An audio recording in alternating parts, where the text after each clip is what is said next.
ដើមឡើយនៃឈ្មោះប្រាសាទនេះគឺមានឈ្មោះពីរដែលយោងតាមសញ្ញាចារឹកគឺឈ្មោះថាស្រីសូរ្យគិរីឬក៏ស្រីសូរ្យគិរីបន្ទាប់មកមានឈ្មោះមួយទៀតដែលយើងប្រើសប្តាហ៍ថ្ងៃដែរគឺស្រីសូរ្យបរិពតប៉ុន្តែអ្វីដែលយើងស្គាល់គ្រប់គ្នាហាក់បីដូចជាលេខគីឡូនោះគឺជីសូនេះឯងបាទ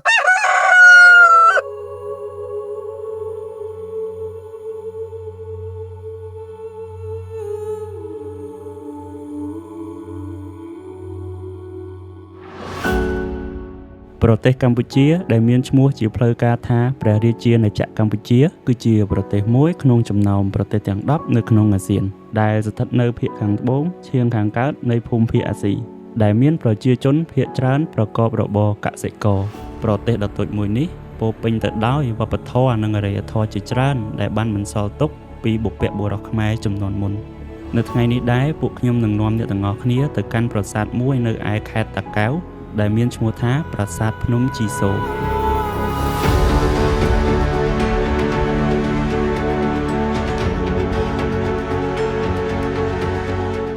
បើសិនអ្នកទាំងអស់គ្នាធ្វើដំណើរពីភ្នំពេញទៅកាន់ប្រាសាទភ្នំជីសូអ្នកទាំងអស់គ្នាអាចជិះតាមផ្លូវជាតិលេខ2ដែលមានចម្ងាយប្រហែលជា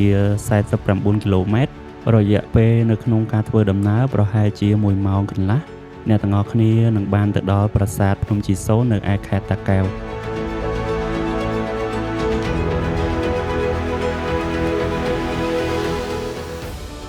ហើយពួកយើងក៏សូមណែនាំអ្នកទាំងអស់គ្នាឲ្យបានស្គាល់លោកអ៊ំដុសសម្បត្តិគាត់គឺជាអ្នកថែរក្សាប្រាសាទនៅទីនេះបាទអរគុណក្មួយដែលនិស្សិតមកពីភ្នំពេញណាថាអ៊ំគឺជាអ្នកជួយមើលថែនៃប្រាសាទនេះណាទាំងប្រមាណនេះណាបើចង់ដឹងអាយុអ៊ំប្រាប់បានទៀតអ៊ំមានអាយុ64ឆ្នាំហើយណាមកដល់ពេលនេះបាទទីតាំងនេះចង់ចែកចេញជាពីរណាទីតាំងដែលប្រវត្តិពីដើមនិងសម័យឥឡូវដែលយើងគេស្គាល់គ្រប់គ្នាណាពីដើមគេឲ្យឈ្មោះថាទីតាំងប្រាសាទភ្នំជីសូស្ថិតនៅក្នុងភូមិស្លាឃុំរវៀងស្រុកសំរោងនៃខេត្តតាកែវតែបច្ចុប្បន្ននេះគឺស្ថិតនៅក្នុងភូមិដកពរឃុំរវៀងស្រុកសំរោងខេត្តតាកែវអញ្ចឹងបើយើងនិយាយពីឈ្មោះភូមិស្លានេះមាននៅតំបន់ជើងភ្នំនេះមានក៏ប៉ុន្តែអត់មាននៅជើងភ្នំនេះទេគឺមានចម្ងាយប្រហែលជា4គីឡូម៉ែត្រពីនេះទៅអញ្ចឹងបើនិយាយពីតំបន់នេះបើអាចរាប់ជាតំបន់ថាភូមិស្លាអានឹងគឺជារឿងខាងដើមឯណាខ្ញុំអត់ដឹងថាខុសឬត្រូវទេអានឹងជារឿងពីដើមប៉ុន្តែឥឡូវនេះគឺដូចខ្ញុំជំរាបអញ្ចឹងស្ថិតនៅក្នុងភូមិដកពរឃុំរវៀងស្រុកសំរោងខេត្តតាកែវពីព្រោះថានៅក្នុងឃុំរវៀងនេះគឺមានដល់23ភូមិនៃឃុំហ្នឹងណាដែលជាតំបន់ភ្នំជីសូហ្នឹងមានភូមិច្រើននៅទីនេះបាទមែនតែនទៅមកដល់ពេលនេះបើបងប្អូនអញ្ជើញមកពីភ្នំរាជធានីភ្នំពេញតាមខេត្តនានានៃតំបន់ពាយ័ព្យឬក៏តំបន់ខាងជើងហ្នឹងណាយើងអាចឆ្លងកាត់រាជធានីហ្នឹងគឺទៅធ្វើដំណើរតាមផ្លូវជាតិលេខ2ក៏បានផ្លូវជាតិលេខ3ក៏បានកាលណានិយាយពីឈ្មោះប្រាសាទឥឡូវនេះយើងតែងតែយកឈ្មោះដែលនិយមឲ្យដឹងគ្រប់គ្នាទេណាដើមឡើយនៃឈ្មោះប្រាសាទនេះគឺមានឈ្មោះពីរប៉ុន្តែនៃតែមួយណាដើមឡើយនៅក្នុងសីលាចារឹកដែលយោងតាមសញ្ញាចារឹកគឺឈ្មោះថាស្រីសូរ្យគិរីឬក៏ស្រីសូរ្យគិរីណាបន្ទាប់មកមានឈ្មោះមួយទៀតដែលយើងប្រើសប្តាហ៍ថ្ងៃដែរគឺស្រីសូរ្យបរិពតនឹងប៉ុន្តែអ្វីដែលយើងស្គាល់គ្រប់គ្នាហាក់បីដូចជាលេខគីឡូនោះគឺជីសូនេះឯងបាទប្រាសាទនេះកសាងឡើងដើម្បីគោរពសក្ការៈបូជាចំពោះអាទិទេពមួយអង្គនៅក្នុងព្រហ្មញ្ញសាសនាគឺព្រះឥសូរណាឬក៏ហៅថាសេវនិយមនៅក្នុងឆ្នាំ1970ហ្នឹងទសវត្សរ៍ឆ្នាំ70ហ្នឹងគឺមានការទម្លាក់គ្រាប់បែកខ្លាំងបំផុតនៅទីនេះរហូតដល់ខូចប្រាសាទសឹងតែអស់ណាបាទមកដល់សម័យកាល3ឆ្នាំ8ខែ20ថ្ងៃរបស់បងប្អូននេះគឺកន្លែងនេះទៅជាកន្លែងមួយដែលជាកន្លែងដែលគេហៅថាកែប្រែមនុស្សឬក៏គុកអញ្ចាំងបើនិយាយពីតកតងនឹងព័ត៌មានប្រាសាទគឺមានការយកចិត្តទុកដាក់មើលថែច្រើនណាបាទឥឡូវនេះ ก็ដោយសារការយកចិត្តទុកដាក់របស់ក្រសួងវប្បធម៌ហ្នឹងក៏បានជួសជុលពង្រឹងបន្ថែមនៅប្រាង្គប្រាសាទមួយចំនួនដែល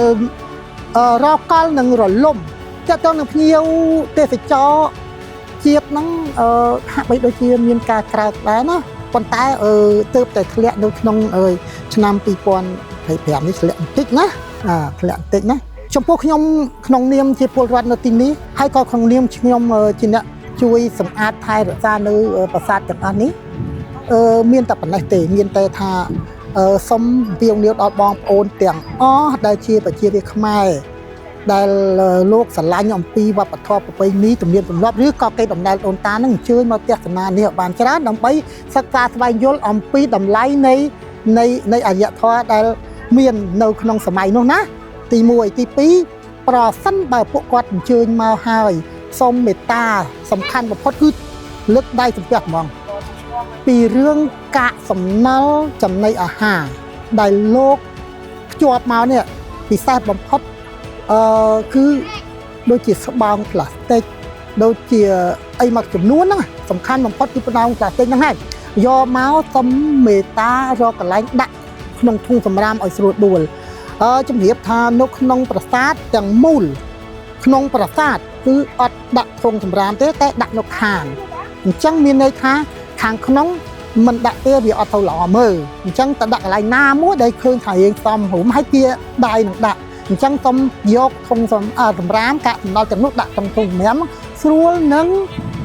ការប្រមូលយក